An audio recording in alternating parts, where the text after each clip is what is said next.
abduhu wa rasuluhu amma ba'du. Ya, Alhamdulillah, nggak berasa. Ya, sudah berapa hari kita di kota Madinah? Ya, mau 3 hari insya Allah ya. Ya, besok kita akan check out menuju ke tempat tujuan kita yang utama, yaitu kota Mekah Al-Mukarramah, dalam rangka untuk menjalankan agenda inti kita. Ya. Pada sore ini insya Allah kita akan mengadakan pemantapan manasik umrah, ya, agar ibadah umrah kita ini benar-benar dibangun di atas ilmu, ya, agar ibadah umrah yang kita kerjakan sesuai dengan yang dicontohkan oleh Rasulullah Sallallahu Alaihi Wasallam. Ya. Akan tetapi para jemaah yang dimuliakan Allah Subhanahu Wa Taala, sebelum kita masuk ke dalam pembahasan ya tentang manasik umrah ya yang dicontohkan oleh Rasulullah Sallallahu Alaihi Wasallam, ada suatu poin penting yang kita mungkin ya selalu mengulang-ulang ya, akan poin ini, selalu menekankan akan poin ini, yaitu poin tentang keikhlasan kita ya. Perlu kita ingatkan selalu akan ikhlas niat di dalam melaksanakan ibadah umrah ya. Karena memang kenapa para jamaah yang dimuliakan Allah Subhanahu Wa Taala, ikhlas di dalam menjalankan suatu ibadah merupakan syarat utama diterimanya ibadah ya. Para ulama mengatakan bahwasanya ikhlas di dalam masalah ibadah itu merupakan syarat diterimanya semua ibadah kita. Rasulullah Shallallahu Alaihi Wasallam bersabda dalam hadisnya apa? Innamal a'malu binniyat. Sesungguhnya amalan itu tergantung niatnya. Diterima atau tidak diterima tergantung pada niatnya. Wa innamal likulli imri'in ma nawa. Dan sesungguhnya ya setiap seorang akan mendapatkan apa yang dia niatkan. Kemudian Rasulullah Shallallahu Alaihi Wasallam apa? Mencontohkan tentang hijrah. Ya. Faman kanat hijratuhu lillahi wa rasulihi fa hijratuhu lillahi wa rasulihi. Ya. Barang siapa yang dia ini hijrahnya niat karena Allah dan Rasulnya, maka Allah akan bahas, akan catat ya hijrahnya tersebut untuk Allah dan Rasulnya. Dan sebaliknya, jika dia hijrahnya niatnya karena dunia atau karena wanita yang ingin dinikahinya, maka dia akan mendapatkan apa yang dia niatkan, kata Rasulullah Sallallahu Alaihi Wasallam. Ya. Demikian juga dengan ibadah umrah yang besok akan kita kerjakan, ya para jamaah. Ibadah umrah yang kita kerjakan ini adalah merupakan ibadah yang sangat agung. Ibadah umrah yang akan kita kerjakan besok merupakan ibadah yang mempunyai keutamaan yang sangat besar. Apa keutamaan ibadah umrah Bapak Ibu? Pertama, bisa menghapuskan dosa-dosa. Kata Rasulullah Shallallahu Alaihi Wasallam dalam hadisnya, al-umratu ilal umrati kafaratun lima bainahum. Umrah tersebut satu dengan yang lainnya itu bisa menghapuskan dosa-dosa. Kemudian kata Rasulullah Shallallahu Alaihi Wasallam dalam hadis yang lain, tabi'u bainal haji wal umrati fa innahuma yanfiyani adz-dzunuba wal faqra. Kata Rasulullah Shallallahu Alaihi Wasallam, ikutilah oleh kalian ya ibadah haji dan ibadah umrah, karena keduanya yaitu ibadah haji dan umrah bisa menghapuskan dua hal. Apa itu? menghapuskan dosa-dosa kita dan menghapuskan kefakiran pada diri kita. Jadi Masya Allah ya, ibadah umrah ini merupakan ibadah yang sangat agung. Ya. Selain akhirat, dunia juga kita dapatkan. Ya. Di akhirat atau balasan akhirat, Allah akan menghapuskan dosa-dosa kita. Ya. Tentunya, ya kita tahu ya, dan kita mengakui kita ini merupakan insan yang tidak pernah lepas dari namanya dosa. Kalau kita hitung-hitung dosa kita, Bapak Ibu ya, Masya Allah, sebelum kita berangkat kemari, coba renungkan dosa-dosa kita yang pernah kita lakukan. Kalau kita catat, mungkin semua dosa-dosa yang kita pernah kerjakan, catatan itu akan, Masya Allah, tebalnya luar biasa. Kalau sekiranya dosa-dosa yang pernah kita lakukan tersebut, ya, tercatat dalam suatu buku, ya, akan tebalnya luar biasa. Ya. Tapi Allah Subhanahu wa Ta'ala Maha Rahim. Allah Subhanahu wa Ta'ala Maha Penyayang. Allah Subhanahu wa Ta'ala Maha Pengasih.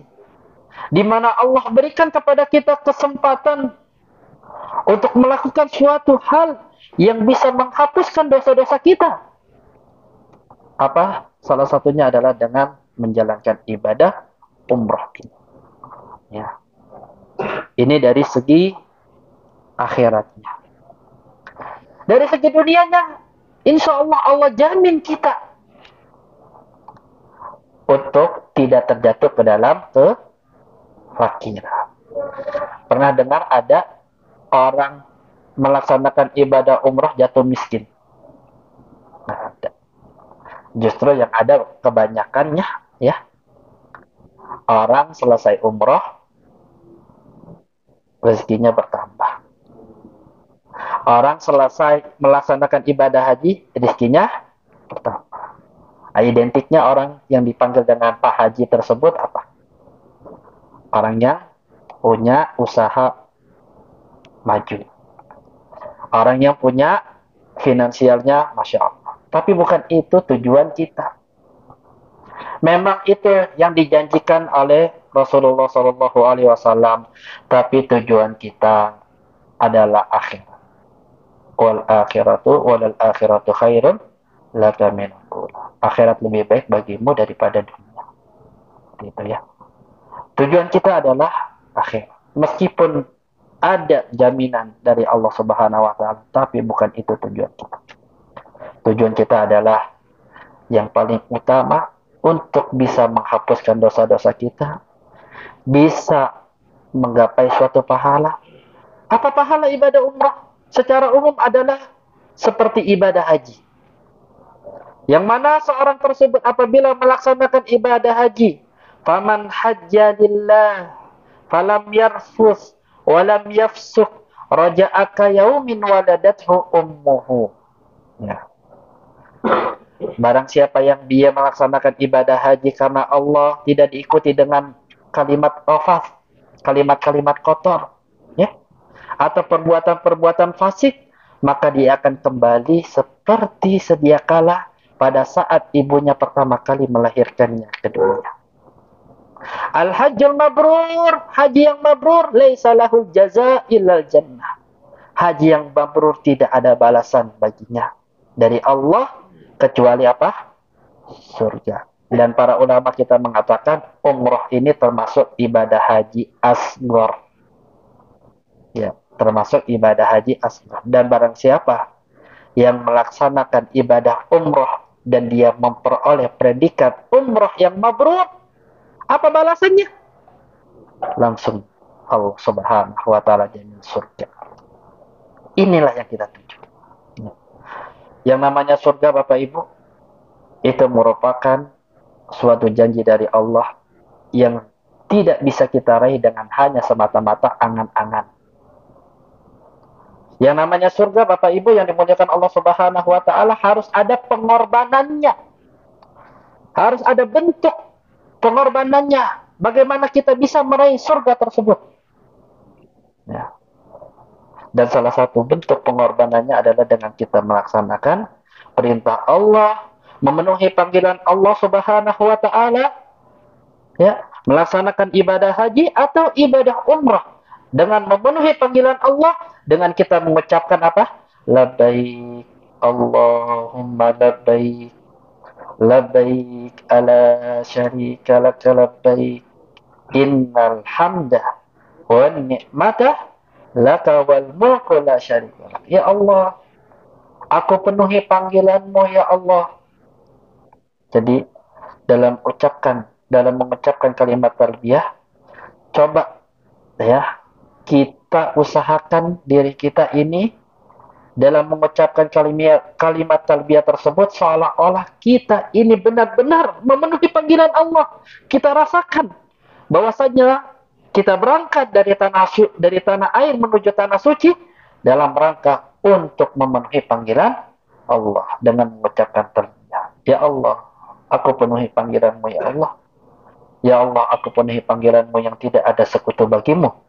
Sesungguhnya semua pujian, kenikmatan hanya milikmu. Demikian juga kerajaan yang ada di langit dan di bumi hanya milikmu yang tidak ada sekutu bagimu ya Allah. Jadi perlu kita perhatikan para jamaah. Besok perjalanan kita menuju tanah suci. Besok perjalanan kita menuju kota Mekah. Tujuannya adalah dalam rangka untuk memenuhi panggilan Allah. Bukan untuk mencari pujian. Bukan untuk mencari sanjungan. Bukan untuk mencari hal-hal duniawi. Tapi usahakan ya, dan perlu kita ingatkan selalu ya, jaga niat kita. Ya. Jangan dikotori dengan niat-niat yang buruk. Kenapa sih saya selalu mengingatkan masalah ini, poin yang penting ini? Karena memang ibadah haji atau ibadah umroh merupakan ibadah yang sangat rentan bagi seorang tersebut untuk melaksanakan riya atau sum'ah. Riya apa artinya? Riya melaksanakan ibadah dalam rangka untuk dilihat, biar dilihat. Sum'ah melaksanakan ibadah dalam rangka untuk mencari sanjungan, biar didengar. Masya Allah ya. Bapak siapa Pak namanya Pak? Pak Arif lagi di tanah suci. Pak Arif pulang, tapi alhamdulillahnya kalau umroh nggak ada gelarnya. Nggak ada istilahnya Bapak umroh Arif. Nah kalau haji itu masih ada gelarnya, Haji Marwan. Masya Allah ya. Nah kalau umroh nggak ada, alhamdulillahnya. Nah kita bukan untuk mencari gelar seperti itu, ya. Bukan untuk mencari sanjungan, bukan untuk cari pujian. Maka oleh sebab itu besok ya, saya ingatkan ketika kita sudah mengucapkan niat, ya, mengucapkan niat ihram, labbaik Allahumma umratan, ya Allah aku penuhi panggilanmu untuk melaksanakan ibadah umroh. Kemudian dalam riwayat yang lain ada tambahan la riya'an fiha wa la sum'ah, yang tidak ada riya dan tidak ada sum'ah, menunjukkan bahwa ibadah umroh ini harus disertai dengan keikhlasan. Maka sampai-sampai Rasulullah mengajarkan dalam kalimat niat tersebut, la riya'an fiha wa la sum'ah, ibadah umrah yang tidak ada riya di dalamnya dan tidak ada sum'ah. Ya. Karena memang ibadah umrah ini ibadah haji maupun ibadah umrah itu ibadah yang sangat rentan seorang itu untuk riya dan sum'ah. Makanya saya ingatkan besok setelah kita mengucapkan niat, jaga nih, apa ini? HP. Kenapa dijaga? Jangan jangan di apa namanya, di pesawat maksudnya, tapi dijaga jangan sampai kita posting ya. Masya Allah. Mungkin awalnya kita niatnya nggak seperti itu ya, tapi yang namanya syaitan itu Ya, dia mengalir ya di darahnya Banu Adam. Seperti itu. Hati-hati. Ya, baru putaran pertama tawang, selfie, cekrek. Bikin status. Alhamdulillah, baru putaran pertama. Umroh bersama Amartur. Ibadah senang, perjalanan pernah. Perjalanan tenang, ibadah senang. Masya Allah. Terbalik katanya. Perjalanan senang, ibadah tenang. Gitu ya. Jadi ya jangan sampai seperti itu. Ya, jaga ya sosial media kita, Facebook kita, Instagram kita, TikTok kita. Selama kita ihram, usahakan jangan mengupload kecuali dari pihak travel. Ya, karena pihak travel memang harus ya. Rukun travel kalau travel itu ya. Kalau travel itu memang harus mendokumentasikan untuk laporan nanti ntar di Jakartanya seperti itu. Kalau nggak ada laporan nanti ntar malah berhenti ya. Nah untuk jamaah ini ya usahakan jaga ini ya handphone kita. Jangan dinodai dengan postingan-postingan kita. Ya. Kita mau foto, mau apa, nggak masalah. Tapi nanti kalau kita sudah selesai, sudah tahallul, kita mau main ke Ka'bah mungkin, mau apa namanya ke Masjidil Haram, ya, kita foto-foto, silakan. Ya. Adapun pada saat kita ihram, usahakan jangan. Karena ini bisa mengotori keikhlasan kita. Seperti itu, ya. Jadi intinya apa, para jamaah? Jaga keikhlasan kita. Ya, karena ikhlas ini merupakan syarat diterimanya suatu amalan. Ya. Kemudian para jemaah yang dimuliakan Allah Subhanahu wa taala, yang kedua yang tentunya selain ikhlas, di sana ada syarat lain diterimanya suatu ibadah. Apa itu? Mencontoh Rasulullah Shallallahu Alaihi Wasallam. Tidak boleh ya dalam apapun ibadahnya. Apapun ibadahnya perlu diperhatikan. Ya, bukan hanya umrah atau haji. Tidak boleh kita menginovasi ibadah tanpa ada tuntunan dari Rasulullah. Tidak boleh kita ini membuat-buat suatu ibadah yang tidak ada contoh dari Rasulullah SAW. Yang namanya ibadah, kita harus melihat apakah diperintahkan, apakah dicontohkan, apakah disetujui oleh syariat atau tidak. Ya.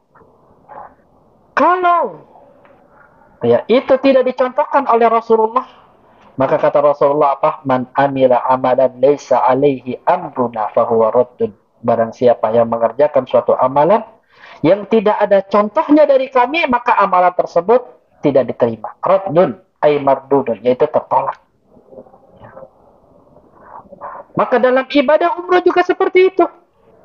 Ya kita harus menjadikan ibadah umrah ini harus sesuai dengan apa yang dicontohkan oleh Rasulullah Shallallahu Alaihi Wasallam.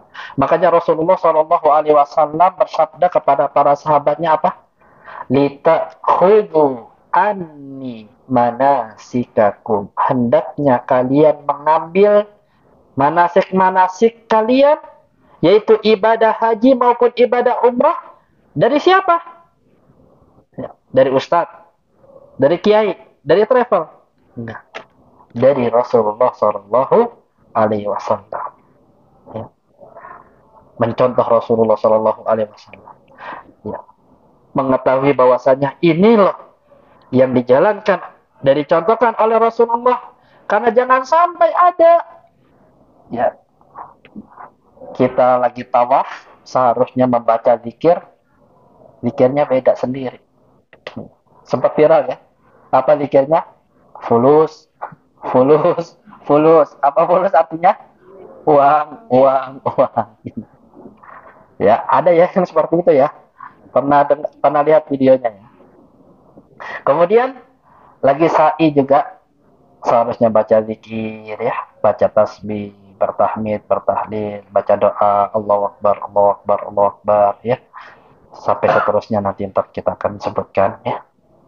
Ini tidak baca doa, tidak baca zikir, malah baca Pancasila. Satu, mau menunjukkan nasionalismenya, ya, tapi tidak pada tempatnya, ya. Ini merupakan hal-hal yang memang jauh dari tuntunan Rasulullah Shallallahu Alaihi Wasallam. Yang seharusnya tawaf berapa? 7 putaran. Kita mau korting, bisa nggak ya? Diskon gitu jadi 3 putaran, nggak bisa. Atau mungkin kita mau lebihkan, ya, karena semangatnya luar biasa, ya. Yang tadinya 7 putaran, saya mau 14 aja lah, seperti itu. Nggak bisa.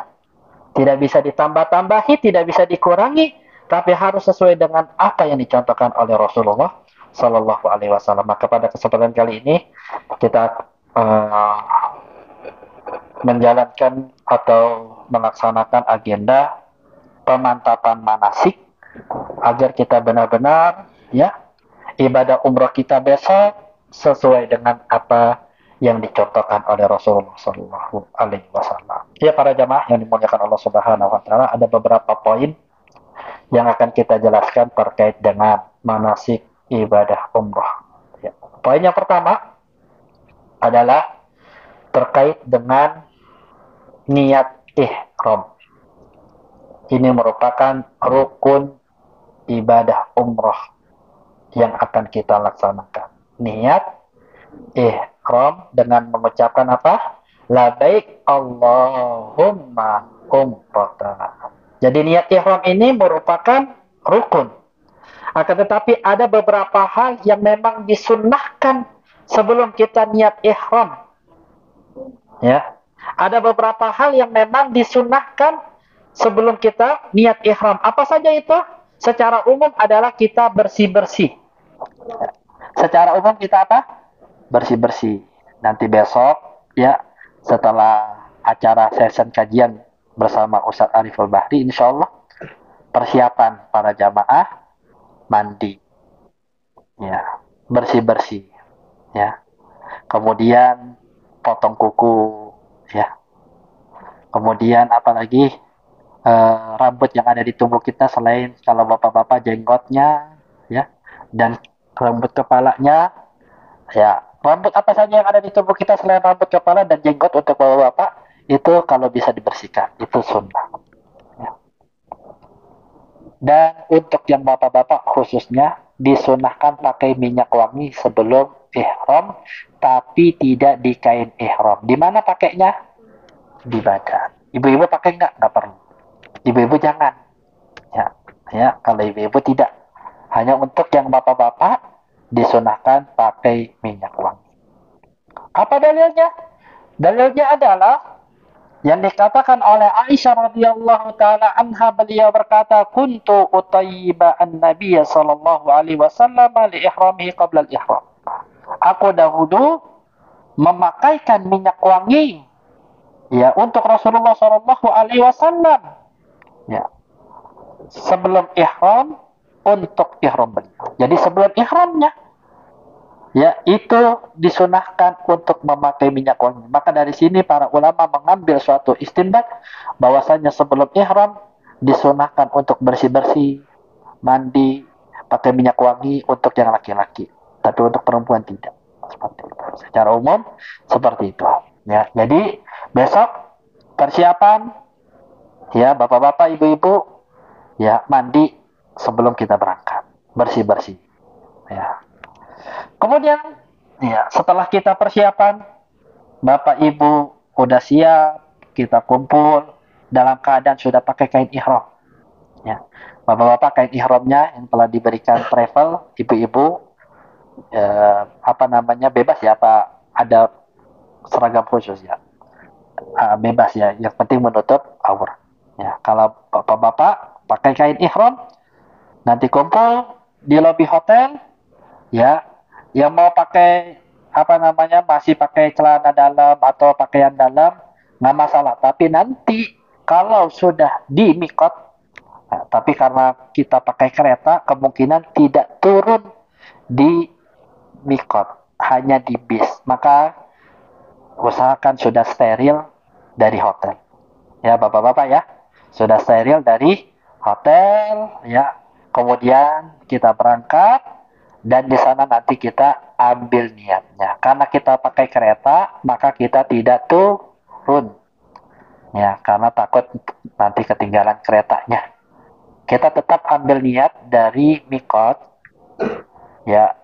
Kemudian kita ucapkan labbaik Allahumma umratan.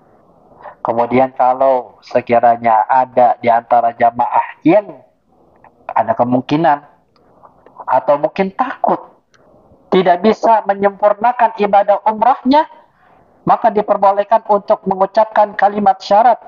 Apa itu kalimat syarat? Yaitu mengucapkan fa'in habasani habisun famahilli haitsu habasani. Ya Allah, kalau sekiranya ada penghalang yang bisa menghalangiku untuk menyempurnakan ibadah umrah, maka tempat halangku ini adalah sesuai dengan apa yang engkau halangi, ya Allah. Di tempat di mana engkau menghalangi. Apa sih keutamaan kalimat syarat ini? Keutamanya adalah kalau sekiranya kita tidak bisa menyempurnakan ibadah umrah kita, maka tidak terkena dam. Kalau kita mengucapkan kalimat syarat ini. Seperti itu. Tapi kalau kita yakin bisa, ya sampai selesai, maka tidak perlu mengucapkan kalimat syarat ini. Setelah itu, nanti baru kita mengucapkan kalimat talbiyah. Yuk, bareng-bareng kita ucapkan kalimat talbiyah. Labbaik Allahumma labbaik. Labbaik ala syarika laka labbaik. Innal hamda wan ni'mata laka wal mulk la syarika lak. Maka setelah kita mengucapkan niat, mengucapkan talbiyah, sudah dikatakan ihram kita. Sudah berlaku yang namanya mahdzuratul ihram, yaitu larangan-larangan ihram. Apa saja larangan-larangan ihram?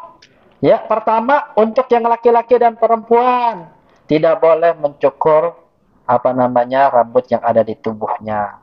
Tidak boleh menggunting kukunya. Tidak boleh apalagi memakai minyak wangi, ya, wangi-wangian harus dijauhkan. Khusus yang laki-laki tidak boleh memakai penutup kepala, ya. Jangan nanti ntar kedinginan mungkin karena AC, ditutup kepalanya pakai kain ihram. Nah, ini termasuk larangan ihram. Nggak boleh, nanti kena dam. Panas, nanti keluar, ditutup kepalanya atau pakai peci, nggak boleh. Bapak-bapak, ya, tidak boleh pakai pakaian yang berjahit. Apa yang dimaksud dengan pakaian berjahit? Itu pakaian yang membentuk tubuh, bukan pakaian yang ada benang jahitnya, bukan. Karena kain ihram sendiri ada nggak benang jahitnya? Ada, ya. Maksudnya adalah pakaian yang berjahit itu pakaian yang membentuk bukan tubuh, seperti ada tangannya kalau baju, seperti celana itu bisa ada kakinya, bolongan untuk kakinya. Ya, inilah yang dinamakan pakaian yang berjahit yang termasuk larangan ihram. Ya, tidak boleh ditutup kepalanya, tidak boleh ditutup mukanya, seperti itu. Ya, untuk bapak-bapak tidak boleh seperti itu. Pakai pakaian dalam tidak boleh, pakai celana dalam tidak boleh. Iya. Jadi benar-benar harus steril. Makanya sebelum jalan kita ingatkan. Iya. Nggak perlu diperiksa ya. Nggak perlu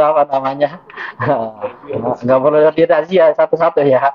Cukup diingatkan aja seperti itu ya. Nah, untuk ibu-ibu ya pakai cadar, nanti dilepas cadarnya ketika nanti sudah niat. Nah, gimana kalau sekiranya mau ditutup mukanya? Boleh ditutup mukanya tapi jangan pakai cadar. Ya pakai biasanya tuh? Bukan ya, masker juga boleh mungkin. Nah, karena ulama yang memfatwakan, ya banyak ulama yang mengatakan pakai masker nggak masalah. Ya, tapi untuk lebih amannya pakai yang biasa tuh ada kainnya, ya, untuk menjulurkan ininya ke depan itu ya. Kalau ya pakai cadar itu biasanya ada tuh jilbabnya khusus, gitu ya. Seperti yang dilakukan oleh Aisyah, ya, mensadel namanya, yaitu menjulurkan kainnya ke arah depan, ya, kain kudungnya ke arah depan, kemudian bisa tertutup mukanya. Itu boleh. Ibu-ibu nggak boleh pakai kaos tangan. Kaos tangan termasuk larangan oh. Nah, yang double-double nih, yang kamarnya double, ya, yang suami istri, ya. Kalau suaminya udah colek-colek, nah, ingetin marahin. Kita lagi ihram, jangan macam-macam seperti itu, ya. Nggak boleh yang namanya melakukan hubungan suami istri atau pembukaannya yaitu bercumbu dan yang lainnya. Ya, itu termasuk larangan ihram. Maka tidak boleh kita melanggarnya. Barang siapa yang melanggarnya, maka dia terkena dam. Damnya apa? Pertama berupa motong hewan kurba atau hewan berupa kambing di kota Mekah dan dibagikan kepada fakir miskin, atau memberikan makan kepada fakir miskin, atau puasa, ya, 3 hari seperti itu. Tinggal pilih kalau apa namanya ada yang memang melanggar seperti itu, ya. Nah, mungkin ada sebagian jamaah, ya, yang memang dia terkena penyakit namanya beser. Kalau beser itu kan mungkin harus pakai apa, pampers, ya. Apalagi kalau yang sudah sepuh-sepuh itu takutnya dol. Jadi boleh nggak pakai pampers? Boleh, nggak apa-apa, tapi nanti tetap bayar dam. Seperti itu. Nggak dosa, tapi memang ada aturannya, harus bayar dam. Nah, kalau berdosa itu, apabila kita tidak ada kebutuhan, melakukannya dengan sengaja, sudah diberitahu, tapi tetap, maka dia terkena dam dan dia berdosa. Harus banyak-banyak beristighfar kepada Allah Subhanahu wa Ta'ala. Jadi intinya, setelah kita berniat, kemudian bertalbiyah, maka sudah yang namanya larangan ihram itu berlaku. Nah, kita ucapkan kalimat talbiyah. Sampai kapan sih kita ucapkan kalimat talbiyah? Sampai nanti kita melihat Ka'bah. Jadi selama perjalanan itu dianjurkan bagi kita untuk memperbanyak talbiyah. Karena kata Rasulullah Shallallahu Alaihi Wasallam dalam hadisnya apa?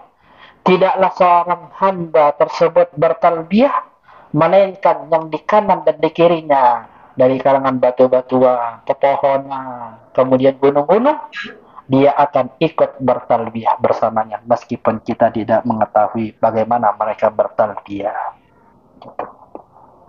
Jadi bertalbiyah, ya, selama perjalanan. Yang bapak-bapak disunahkan untuk mengeraskan suaranya. Labbaik Allahumma labbaik, labbaik la syarika laka labbaik, innal hamda wan ni'mata laka wal mulk la syarika lak. Ibu-ibu disunahkan untuk mengecilkan suaranya.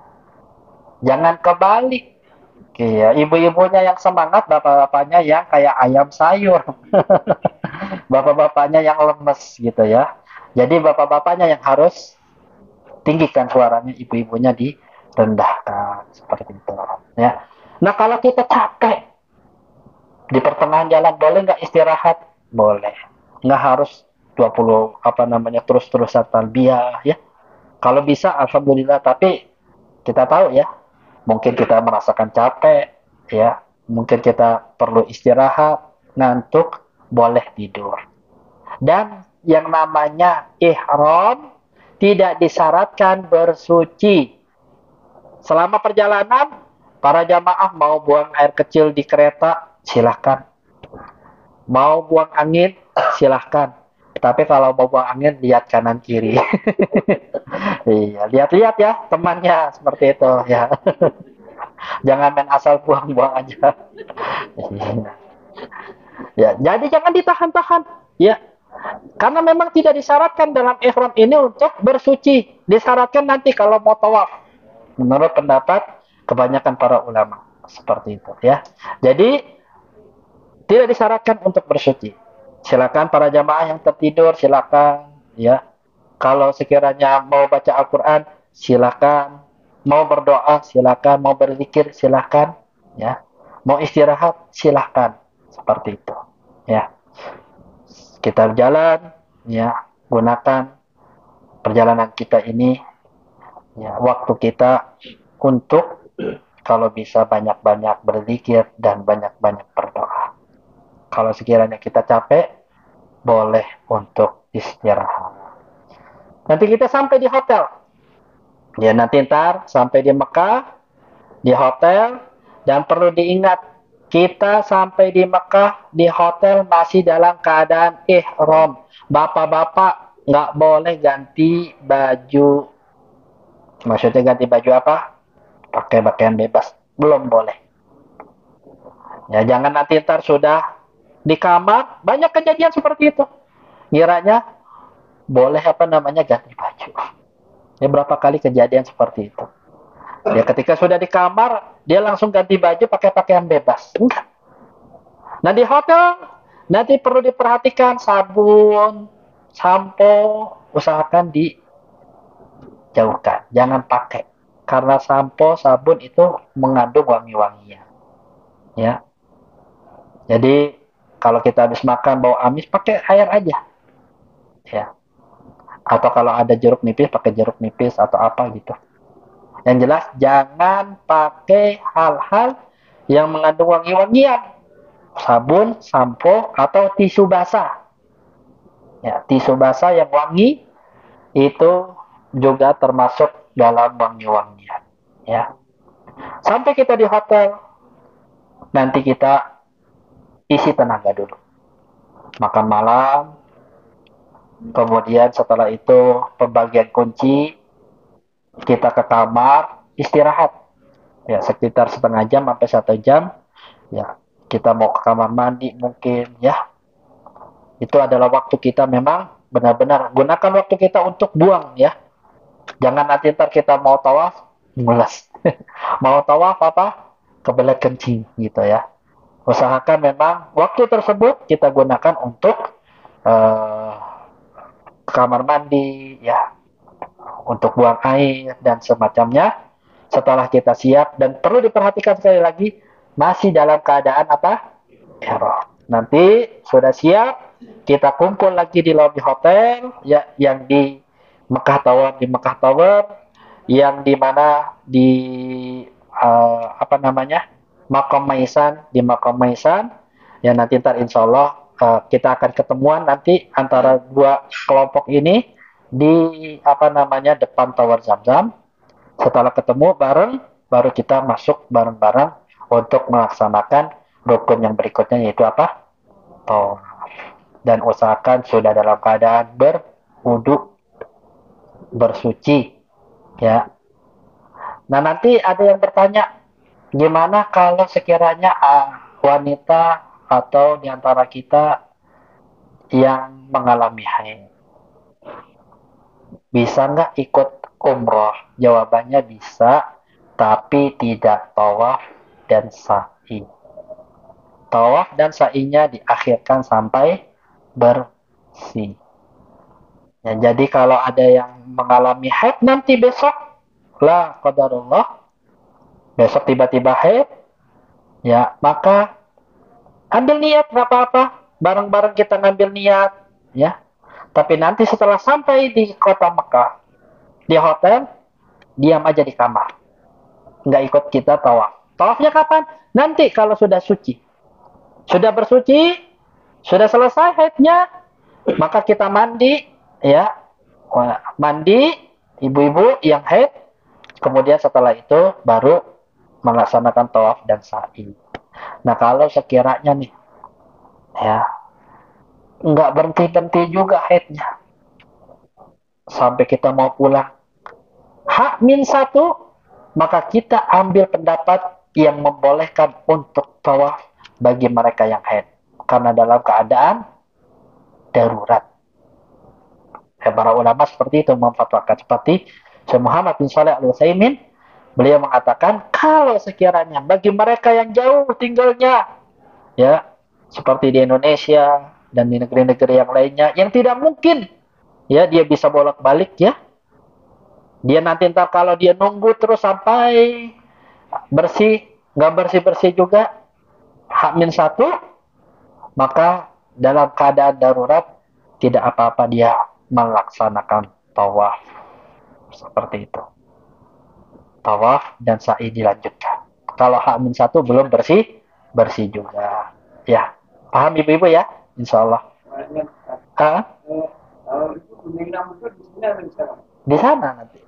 Yang di sini itu gunting apa namanya? Kumis, rambut-rambut yang ada di tubuh kita. Perlu diperjelas ya, Pak?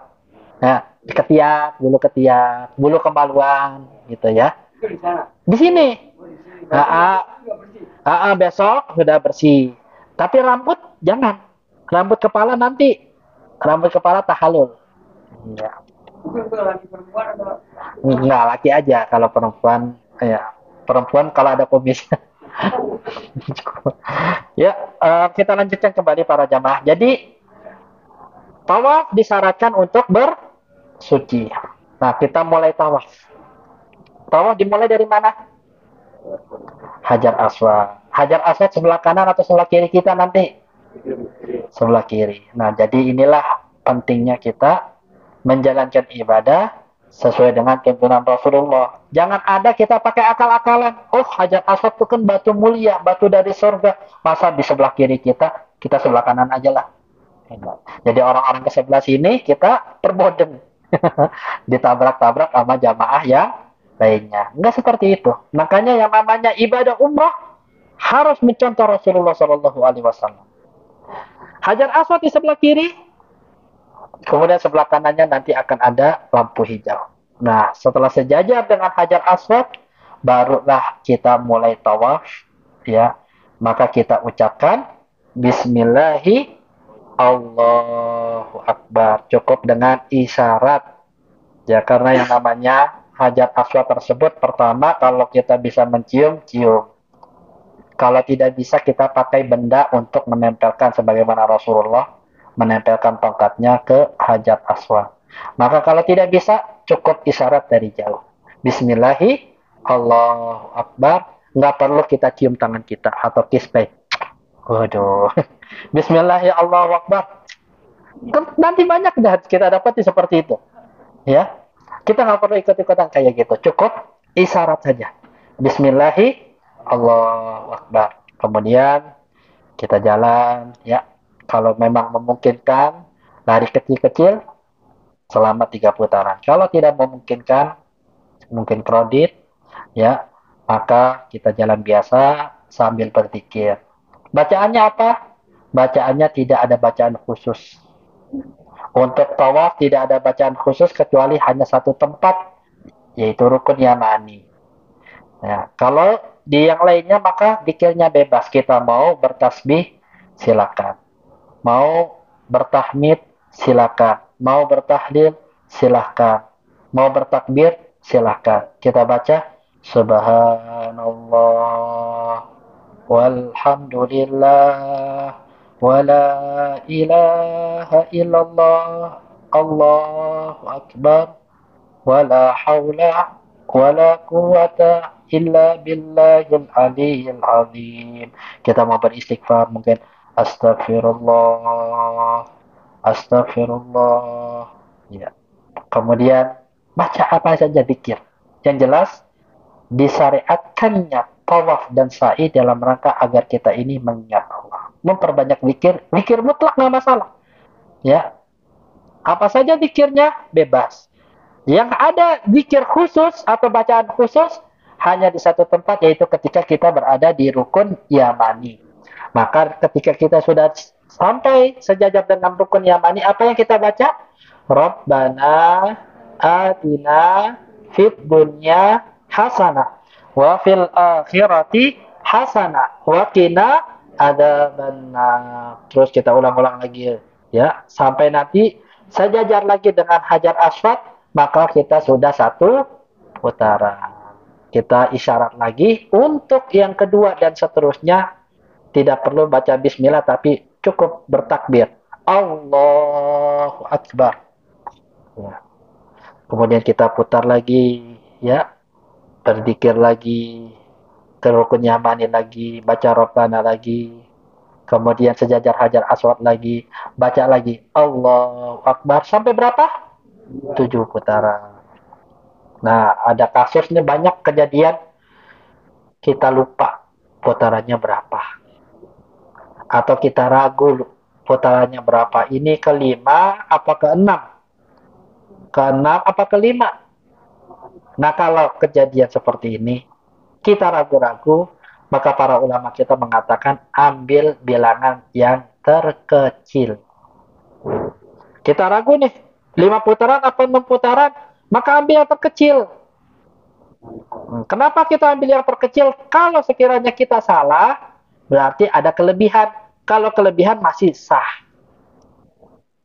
Iya. Nah, kalau kita ambil bilangan yang besar, kita salah berarti kurang. Kalau kurang sah atau tidak? Makanya ulama mengatakan ambil bilangan yang terkecil seperti itu. Selesai kita tawaf, apa yang kita lakukan? Kita sholat di belakang makam Ibrahim. Makam Ibrahim apa sih Bapak Ibu?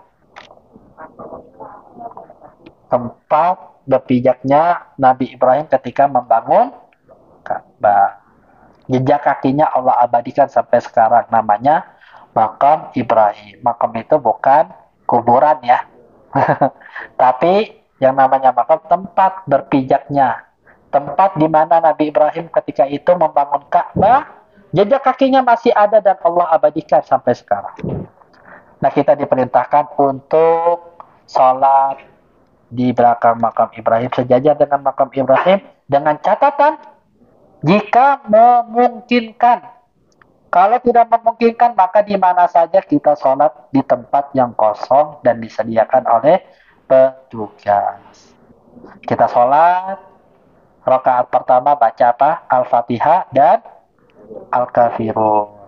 Rakaat kedua baca Al-Fatihah dan Al-Ikhlas. Jangan panjang-panjang sekali lagi ya. Jangan mungkin karena kita semangat, bacanya Al-Baqarah, Al-Imran, An-Nisa, Al-Maidah. Kita tinggalin. Ya seperti itu. Ya kasihan nanti ntar ya apa sama jamaah yang lainnya. Selesai sholat, langsung kita ke belakang untuk minum air zam-zam. Ya. Nanti minum air zam-zam, menghadap Ka'bah, baca doanya. Doanya apa? Allahumma inni as'aluka ilman nafi'an wa rizqan wasi'an wa shifaan min kulli da. Kalau nggak hafal, ya doa apa aja untuk dunia dan akhirat kita. Ya. Di depan Ka'bah dengan apa air zam-zam, Masya Allah. Ya. Karena kata Rasulullah apa? Ma'u zam-zam lima syuribalah. Air zam-zam ini tergantung kita niatkan untuk apa kita minum. Ada seorang ulama yang bernama Al-Hafidh Ibnu Hajar Al-Asqalani. Beliau ya ketika itu mempunyai hafalan yang sangat buruk. Al-Hafidh ya dulu mengeluh akan hafalannya. Nah, yang masih belajar nih, yang masih di pesantren ya, kalau sekiranya apa namanya susah untuk memahami pelajaran, susah untuk apa namanya ngafal, nah coba ikutin Al-Hafidh Ibnu Hajar. Beliau pakai air zam-zam berdoa, ya Allah, berikanlah kepadaku ini kekuatan hafalan seperti engkau berikan kepada Al-Imam Az-Zahabi. Akhirnya Allah kabulkan dan bahkan beliau melampaui Imam Az-Zahabi.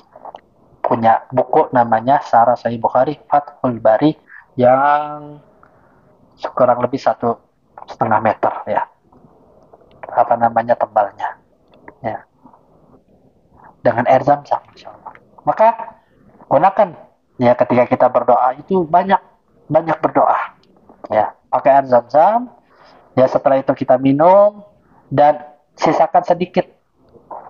Nah, sisakan sedikit untuk apa? Untuk cuci muka kita. Kemudian dibasuhkan apa namanya kepalanya seperti itu. Ya, sebagaimana yang dicontohkan oleh Rasulullah Shallallahu Alaihi Wasallam. Setelah kita minum air zam-zam, maka kita beranjak menuju ke tempat sa'i, yaitu masuk ke poin yang ketiga atau rukun yang ketiga, yaitu sa'i. Setelah sampainya kita di bukit Safa dulu atau Marwah dulu? Safa dulu. Kita apa namanya sampai di bukit Safa, maka kita membaca Inna Safa wal marwata min sya'airillah. Abda'u bima bada Allahu bi. Kemudian jika memungkinkan kita berhenti untuk berdoa, kita berhenti berdoa, kita menghadap Ka'bah, kita angkat tangan kita. Ya. Kemudian kita baca doa. Allahu Akbar. Allahu Akbar. Allahu Akbar. La ilaha illallah wahdahu la syarikalah. Lahu mulku wa lahul hamdu. Yuhyi wa yumit. Wa huwa ala kulli syai'in qadir. La ilaha illallah wahdah. Anjaza wahdah. Wa nasara abdah. Wa hazamal ahzaba wahdah. Ya. Yang nggak hafal nanti insya Allah akan kita tuntun. Ya. Sebanyak berapa kali? 3 kali bacanya.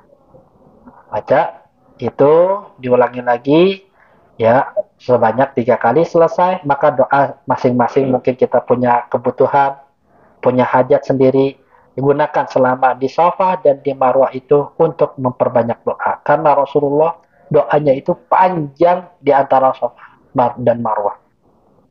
Jadi Bukit Safa dan di Marwah tersebut Rasulullah itu doanya panjang. Ya, menunjukkan bahwa tempat tersebut merupakan tempat yang mustajab. Banyak-banyakin doa. Tapi dengan catatan, jika tidak diusir oleh askar. Ya, kalau diusir sama askar, ya Allah haji, tarik ya Allah haji. Maka kita jalan sambil berdoa sambil berjalan. Ya. Kemudian, nanti di pertengahan jalan, ada lampu hijau. Laki-laki disunahkan apa? Lari. Ibu-ibu lari-lari juga nggak perlu. Nanti ntar laki-laki yang lari-lari tungguin nanti di depan. Ya ibu-ibunya. Nanti kalau nggak ditungguin dikunciin nanti ntar kamarnya sama ibu-ibunya. Ya nanti ntar ditungguin. Ya setelah itu kita nunggu ibu-ibunya. Ya apa yang kita baca selama di lampu hijau tersebut? Rabbikfir warham wa antal a'azzul akram. Ya bapak-bapak sambil lari. Rabbikfir warham wa antal a'azzul akram. Rabbikfir warham wa antal a'azzul akram. Ibu-ibu ya sambil jalan. Nanti bapak-bapak nunggu ya ibu-ibu sampai semuanya sudah kumpul, kita jalan lagi menuju Marwah. Nah di Marwah sampai di Marwah kita tidak perlu baca Inna Safa lagi. Inna Safa itu pada saat pertama saja. Ketika sampai di Bukit Marwah, ya baca doanya hanya Allahu Akbar, Allahu Akbar, Allahu Akbar.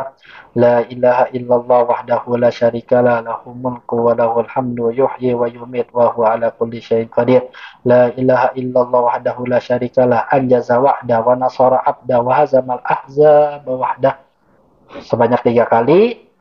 Ya, kemudian dari Safa ke Marwah, Marwah ke Safa nanti ada lampu hijau lagi, kita lari lagi, baca lagi Rabbikfir warham wa antal azul akram, sampai di Safa lagi. Jadi Safa ke Marwah 1, Marwah ke Safa 2, Safa ke Marwah 3, terus sampai 7 kali. Di akhirnya nanti kita akan berada di Bukit Marwah. Maka setelah selesai kita melaksanakan sa'i, maka tinggal poin yang terakhir, yang keempat, yaitu apa? Tahallul. Dan perlu diperhatikan, tahallulnya jangan di Bukit Marwah. Khususnya ibu-ibu. Ya, tahallulnya ibu-ibu itu di kamar masing-masing saja.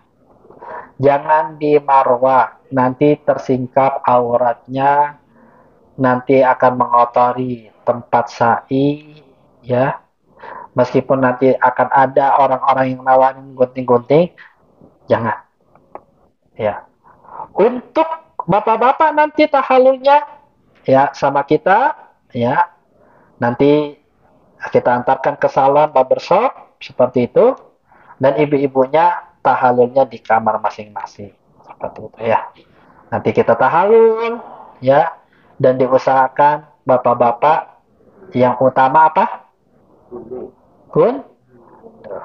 Ya. Karena memang Rasulullah Shallallahu Alaihi Wasallam mendoakan rahmat 3 kali bagi mereka yang menggundulkan pada saat tahallul. Rahimallahul muhallikin qalu ya Rasulullah wal muqassirin.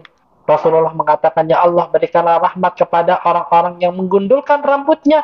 Para sahabat mengatakan, ya Rasulullah bagaimana yang memendekkan saja? Rasulullah mengulangi lagi, rahimallahul muhallikin. Semoga Allah berikan rahmat kepada orang-orang yang menggundulkan rambutnya pada saat tahallul. Kemudian para sahabat mengatakan lagi, wal muqassirin, ya Rasulullah bagaimana yang memendekkan saja? Rasulullah mengatakan lagi, rahimallahu muhallikin. Semoga Allah berikan rahmat kepada mereka yang mengundulkan rambutnya pada saat tahallul. Kemudian para sahabat mengatakan lagi, wal muqassirin. Kemudian baru di kali yang keempat Rasulullah mengatakan, wal muqassirin. Demikian juga orang yang memendekkan, insya Allah dapat rahmatnya. Tapi kalau yang mengundulkan, didoakan rahmat 3 kali oleh Rasulullah, menunjukkan itu lebih utama. Seperti itu ya. Dan setelah kita tahallul, nah kalau ibu-ibu gimana? Ibu-ibu nggak perlu dibotakin ya, jangan dibotakin. Nah, ibu-ibu tahallulnya cukup ya mengambil ujung ruas jari. Caranya gimana? Diambil semua rambutnya, ya, diambil semuanya, kemudian dipotong bawahnya, ya rata, seperti itu, seujung ruas jari. Maka manakala kita sudah tahallul, maka sudah bebas. Ya, sudah tidak lagi ada yang namanya larangan ihram. Kita boleh ganti baju, boleh kita pakai sabun, boleh pakai sampo, kita mandi dan yang lainnya.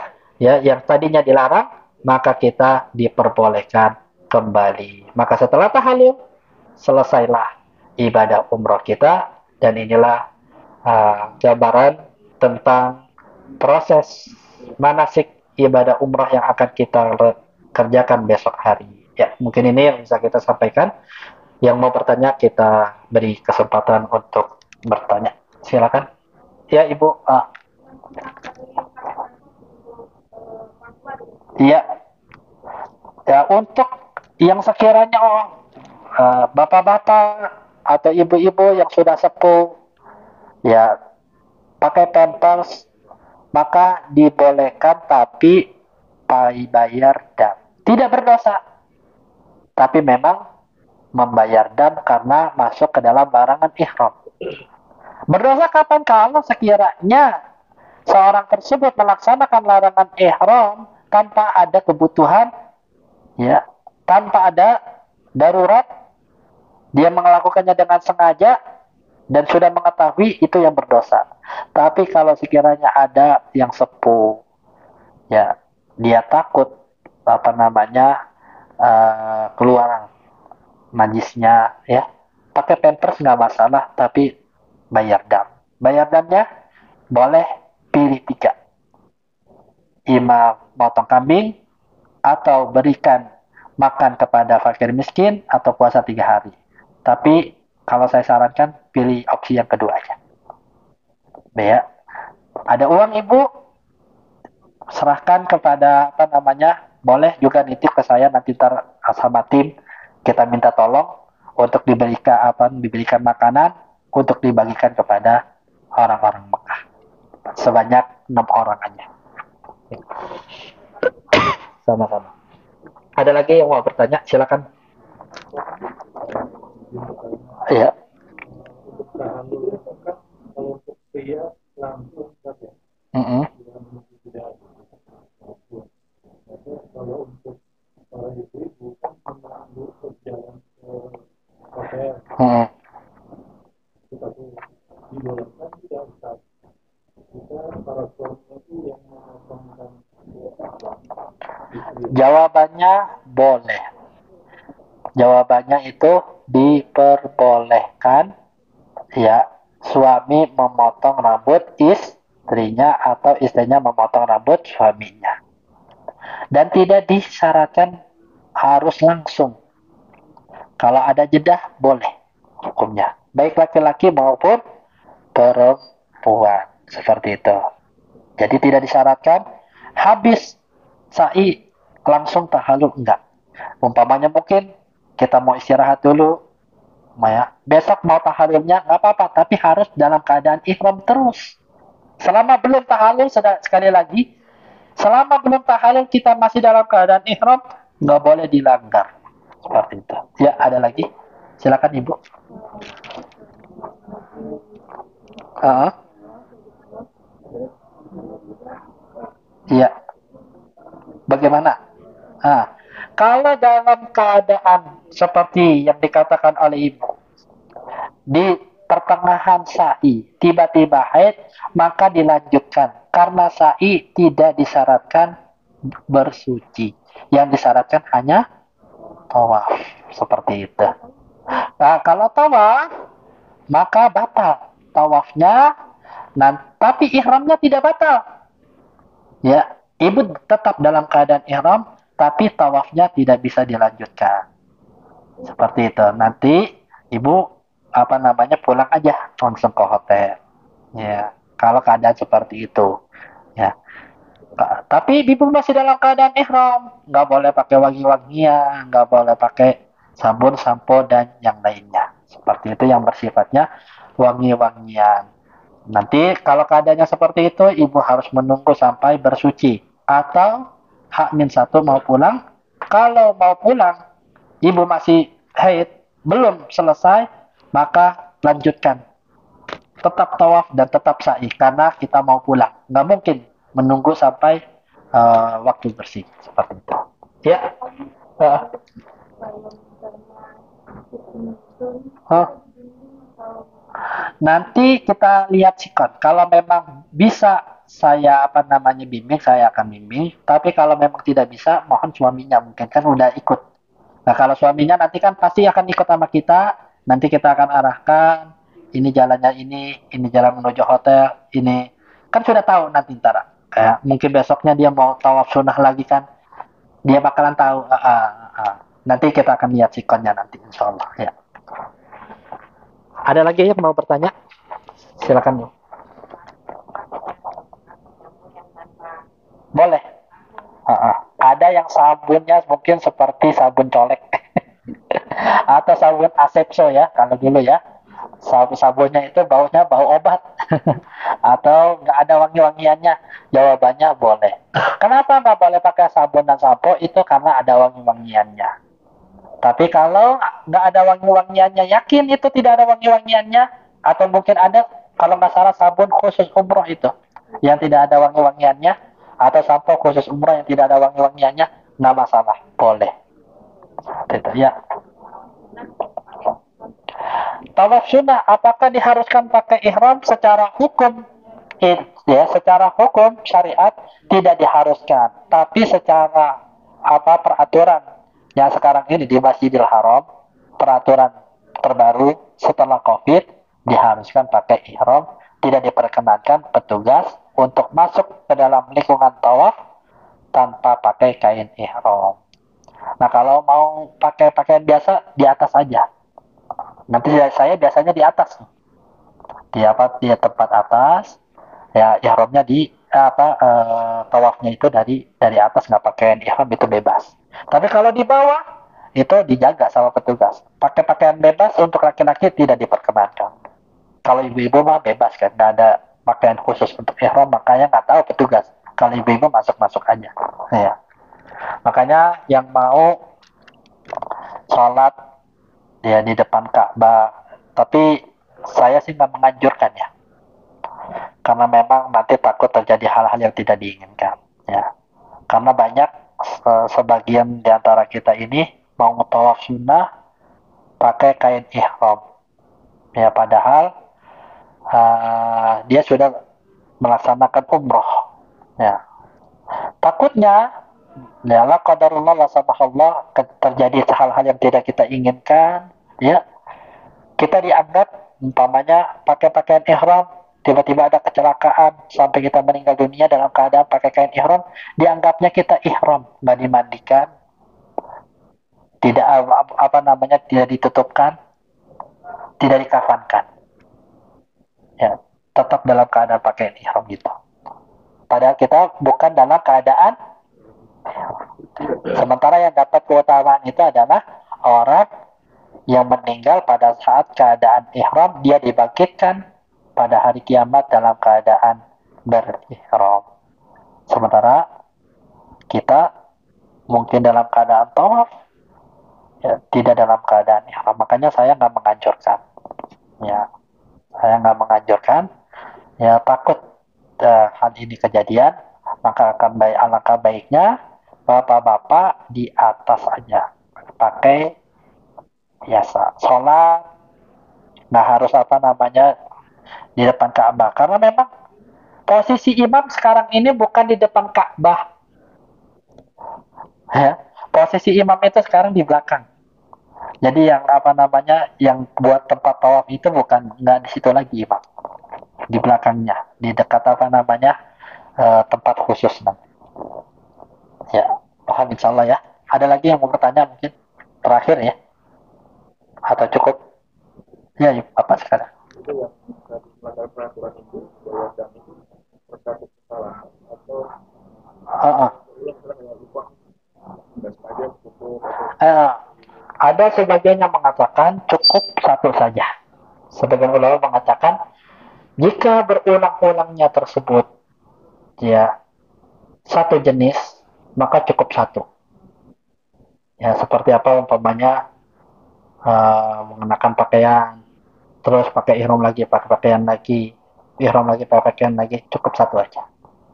Tapi kalau dua, ada yang mengatakan ya kalau sekiranya dua jenis yang berbeda dalam larangan ihramnya, ya pakai pakaian, terus kemudian setelah itu bercumbu dengan suami istri, maka itu udah beda lagi.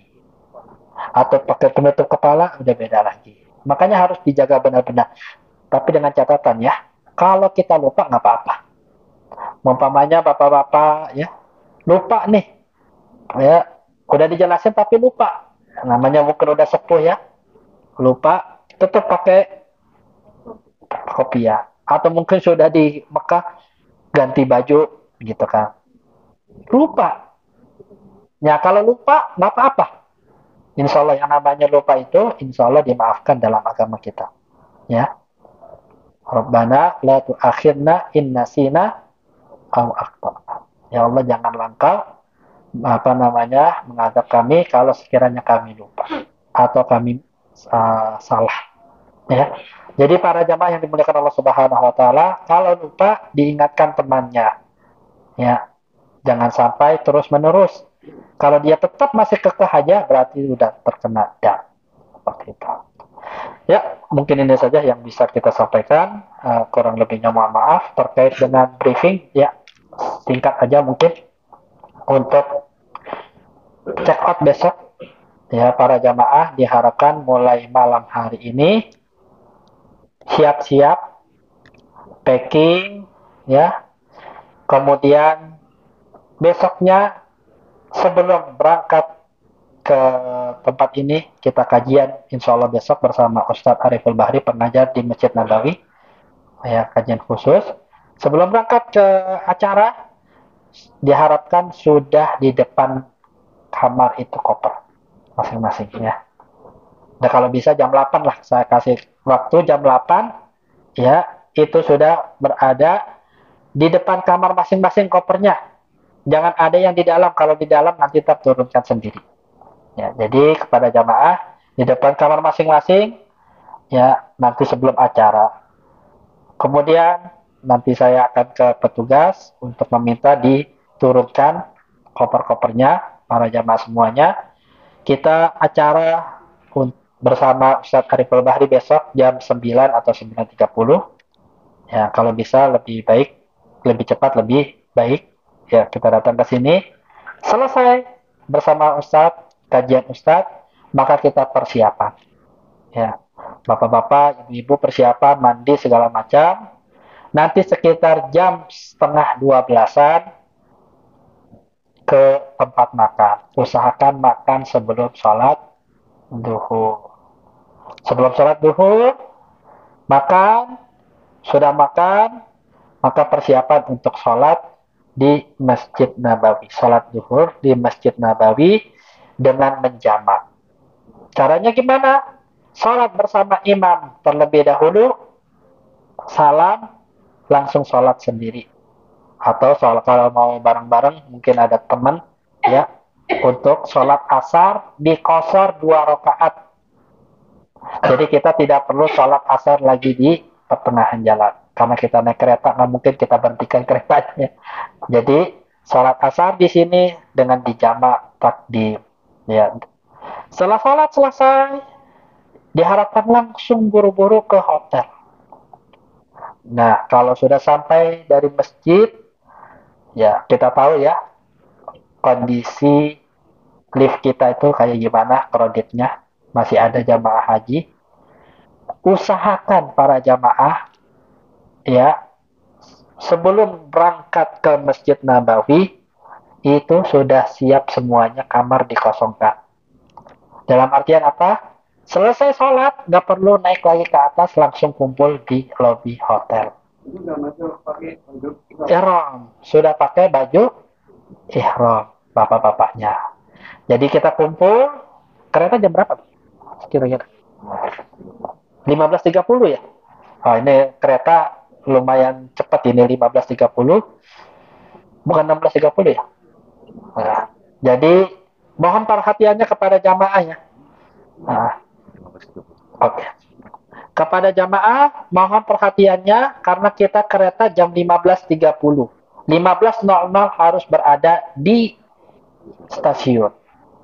Jadi tidak ada lagi setelah sholat zuhur yang naik ke atas lagi. Jadi langsung kita nunggu bis. Bis sudah datang, langsung naik.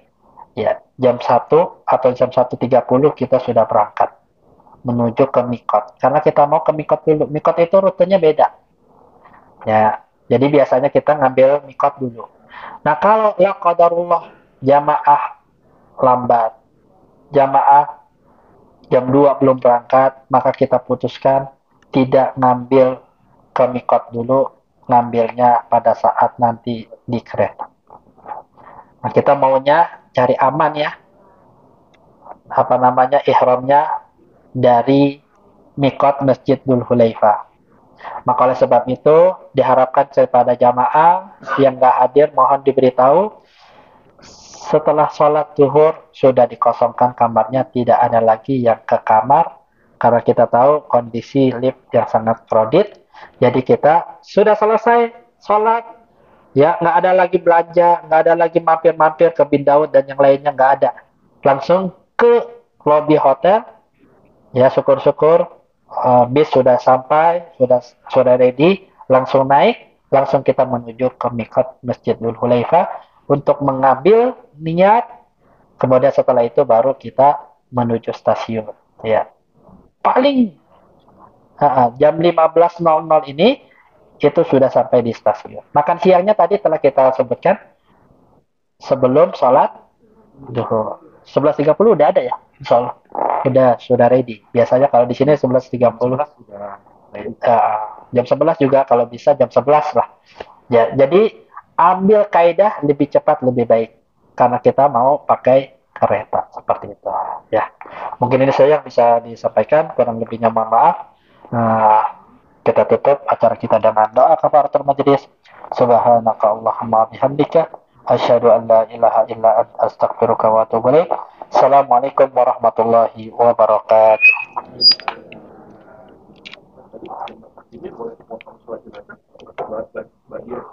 Kalau bisa langsung aja.